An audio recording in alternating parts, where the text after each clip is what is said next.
All right, Kendra, we're going to go back to the crisis in Afghanistan. I talked about this just a moment ago. We're about to hear from a local military expert, a lieutenant colonel. He just retired from the Pentagon 3 weeks ago and now lives in Pickens County. And he served the majority of his career in Afghanistan. As you can imagine, he's very familiar with what's unfolding there. We were lucky tonight to get a hold of him. Matt Kaufax interviewed him. He's back in our newsroom. So, Matt, I'm sure he had a lot to talk about.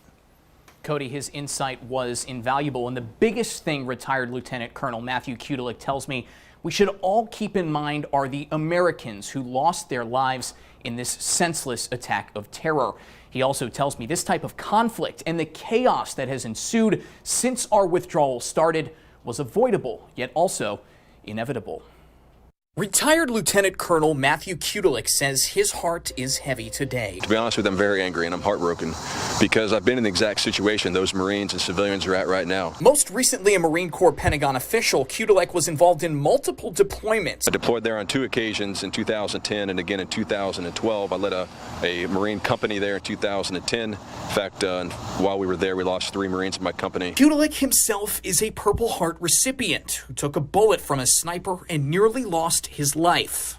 Then he went back. I spent 2 years rehabilitating just so I could redeploy back there to make sure that my life counted and that I could defeat whoever shot me, and also to represent and to serve the Marines that I lost in my company. He says what frustrates him and many others who put their lives on the line the most is the lack of accountability for what's happening. This withdrawal plan should have been enacted in 2002 after we defeated those who were responsible for 9/11. Kutilek says the region is more destabilized than ever and that the Taliban is more dangerous than ever and that 4 administrations over 20 years all deserve blame. The actions that occurred there today were not only predictable, but they're also inevitable. But he says above his frustration lies a simple patriotism, one that he encourages neighbors in the upstate to think about tonight. Tonight, think about the families of those who were killed in combat today and say a prayer for them. And think about the notification process that's going to occur tonight and tomorrow morning about their loved ones, and pray for them.